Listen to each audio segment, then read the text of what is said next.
بد مذہب جو ہیں بالخصوص اہل تشیع، یہ انہی باتوں کو گھما پھرا کر لوگوں کو اپنی طرف مائل کرتے ہیں۔ ان کے پاس صرف یہی صحابہ کی لڑائیاں رہ گئی ہیں، باغ فدق کا مسئلہ رہ گیا ہے، یہ سنا سنا کر لوگوں کو سنیوں سے جو ہے نا وہ شیعت کی طرف مائل کرتے ہیں۔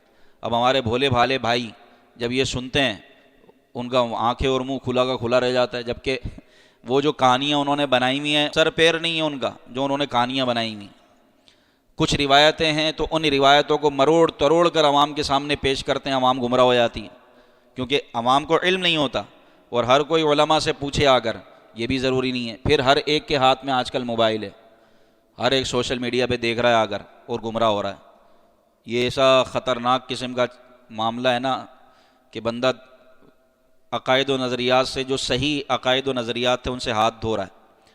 اس کی وجہ یہ کہ سوشل میڈیا پر جو آ رہا ہے اس کو سن رہے ہیں، اچھا سن رہے ہیں پھر پوچھ بھی نہیں رہے اس کے بارے میں۔ تو اس لیے علماء کی ضرورت پڑتی ہے عقائد کے معاملات میں